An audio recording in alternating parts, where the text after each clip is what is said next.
Hi, my name's Sarah, and I'm a psychotherapist, and I love talking about mental health. So I thought I would make some educational videos to help people understand mental health. These videos, disclaimer, are not therapy, but maybe you'll find them helpful. So I thought for my first video, I would talk about feelings because they're kind of a big deal when it comes to mental health. So what are feelings? All right. Feelings are 90-second chemical reactions that are meant to be shortcuts to action. Now, first time I heard that a feeling was only 90 seconds, I was like, get out of town. There's no way, because I've definitely had feelings last longer than 90 seconds.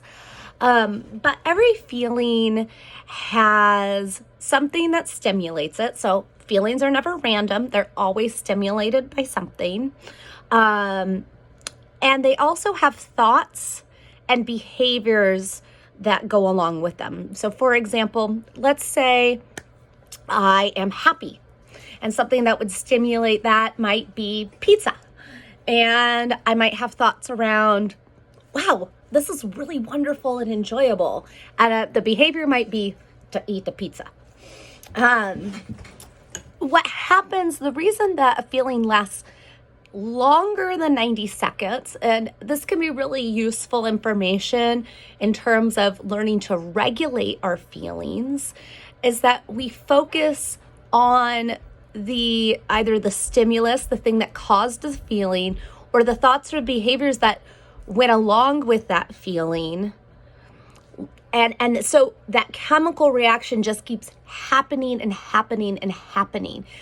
And that's kind of where some of the distress of life happens, is that we can get kind of stuck in our feelings. I'm going to make a video about getting unstuck from your feelings, but today let's continue with learning some of the basics about feelings. So a feeling is a 90-second chemical reaction that is meant to be a shortcut to action. So at their core, feelings are not good or bad. They're there for a purpose.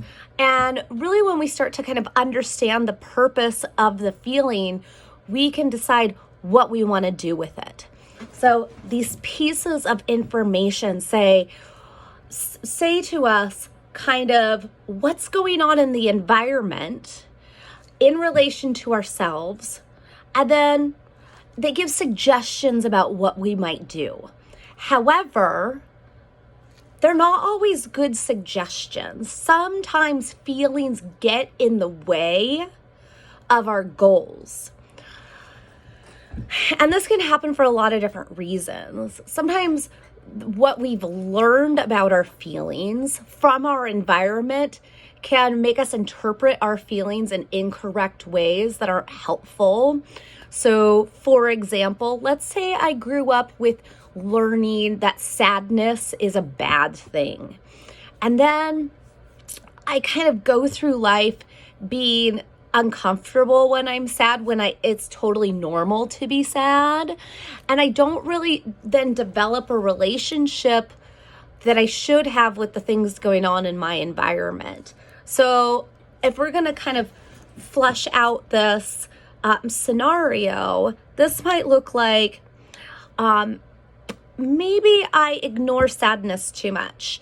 And let's say that I have a friend who is always canceling plans on me. And that makes me feel sad because I really want to see my friend.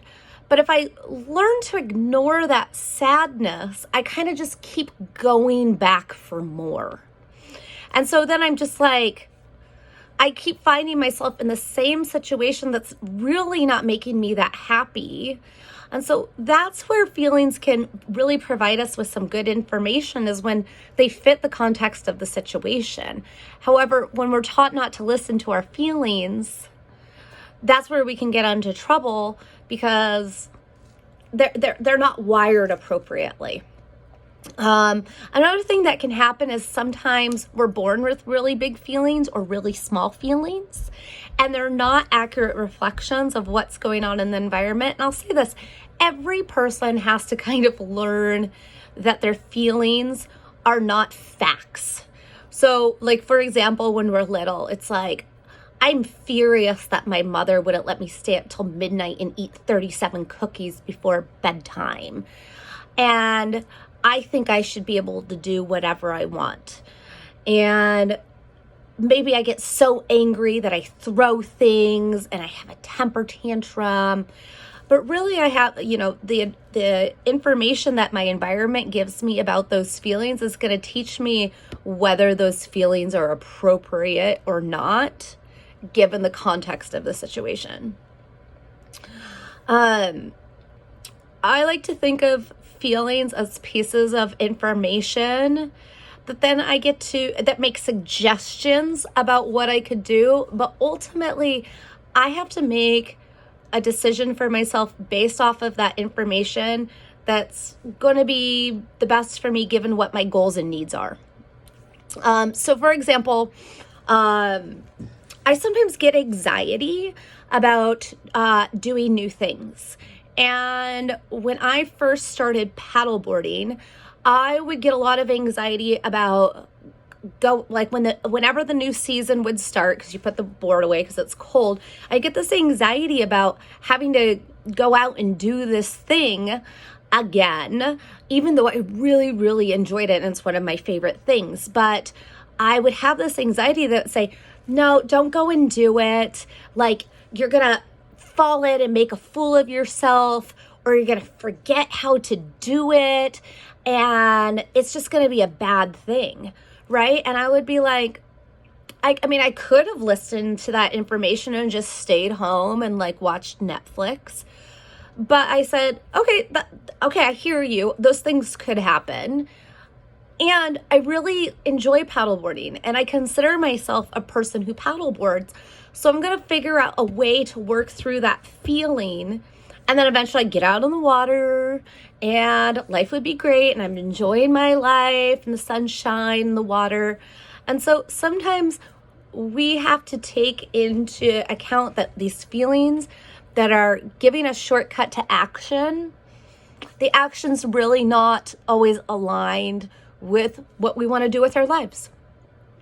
And so it's this balance that we have with our feelings, considering that they're pieces of information, that it's a chemical reaction. Sometimes those shortcuts are useful and other times they're not. And we have to think about it. All right, so that's all I'm going to say about feelings for today. And we'll talk more about feelings next time.